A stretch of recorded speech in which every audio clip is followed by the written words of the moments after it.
حدثت هذه القصة في عام 2015 ميلادية في المملكة العربية السعودية بمنطقة الصفوة التابعة لمحافظة القطيف، حيث كان هناك أحد الأشخاص يمتلك مزرعة كبيرة، وكان صاحب المزرعة يود تأجيرها، فاستأجرها منه شخص وكان يديرها. وبعد انتهاء عقد الإيجار قرر صاحب المزرعة أن يأخذ مزرعته ويقوم ببعض أمور الصيانة، حيث قرر أن يقوم بتركيب أنابيب خاصة بالصرف الصحي. وبينما كان صاحب المزرعة يقوم بأعمال الحفر لتركيب أنابيب المجاري، تفاجأ بوجود جثة مدفونة في مزرعته. على الفور انطلق صاحب المزرعة إلى قسم الشرطة وقام بإبلاغهم عن الحادثة، فأتت قوات الأمن والطب الشرعي، وقد كانت الجثة بدون ملامح ولا تمتلك أي أوراق أو إثباتات.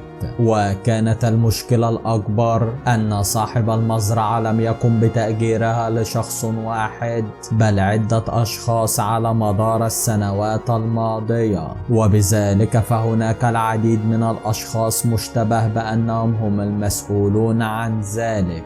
وكان صاحب المزرعة يود في أن ينتهي من أعمال الصيانة بسرعة، ولذلك ترك الشرطة تقوم بعمليات التحري والبحث، وقام هذا الشخص باستكمال عمليات الحفر لتحدث المفاجأة الأكبر، فقد عثر صاحب المزرعة على 4 جثث أخرى، وكانت هذه المرة مختلفة، فهناك جثة من الجثث تم العثور بين ملابسها على إثبات هوية، بالإضافة إلى خاتم يحمل اسم زوجة الجثة. وبالفعل بعد مراجعة البيانات من قبل الشرطة تم التأكيد على أن الاسم المحفور على الخاتم هو بالفعل لزوجة صاحب الجثة، فقامت الشرطة بإلقاء القبض على جميع الوافدين الذين كانت لهم صلة بهذا الشخص الميت. وأيضا اكتشف الطب الشرعي أن الجثث ال4 الأخيرة قد تم دفنهم وهم على قيد الحياة، وبالتالي تحول الموضوع إلى قضية جنائية. أما الجثة الخامسة كانت قد تعرضت للضرب والطعن قبل أن يتم دفنها، وبالتالي فقد تم دفن هذه الجثة وهي ميتة. فقامت الشرطة بإلقاء القبض على أكثر من 26 شخصا من الجنسية الهندية، وجميعهم لهم علاقة بالجثث. الغريب في الأمر أن أصحاب الجثث كانوا يعملون في مهن مختلفة، فما الذي جمعهم في المزرعة؟ وكان هذا هو اللغز الذي كانت الشرطة تبحث عن إجابة له.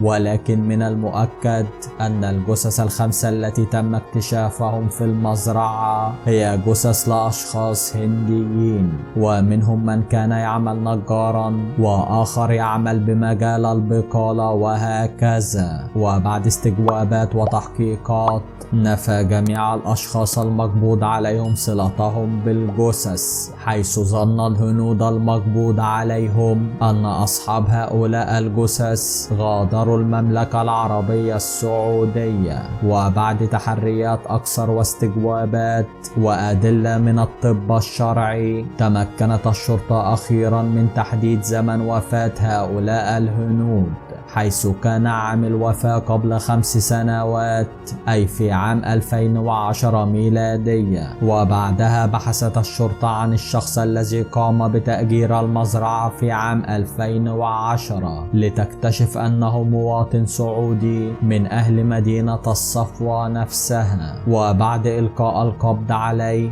اعترف هذا الشخص بكل شيء، حيث اعترف بأنه كان يقوم بتأجير المزرعة ليقوم بصنع الخمور بها، وأن هؤلاء ال5 كانوا يعملون معه في صنع الخمور وبيعها للعمالة الأجنبية الموجودة في محافظة القطيف. وكان هذا الشخص يكسب الكثير من الأموال بسبب بيع الخمور. وبعدها اكتشف هذا الشخص السعودي أن هؤلاء ال5 يقومون بسرقته وبيع حصة من الخمر لمصلحتهم، فقرر معاقبتهم، فقام في إحدى الجلسات باستدراجهم وجعلهم يشربون الكثير من الخمر حتى أصبحوا في حالة سكر.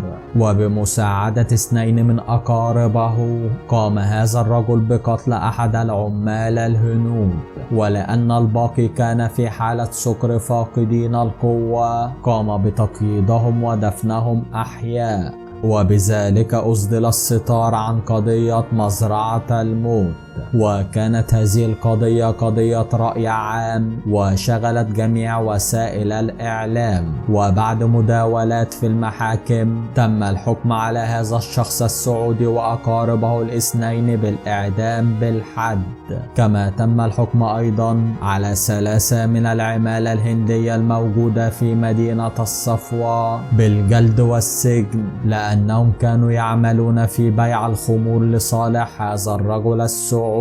وانتهت بذلك أحداث واحدة من أكثر القصص غموضا في تاريخ المملكة العربية السعودية. شكرا لكم مشاهدي قناتنا الكرام، وإلى اللقاء.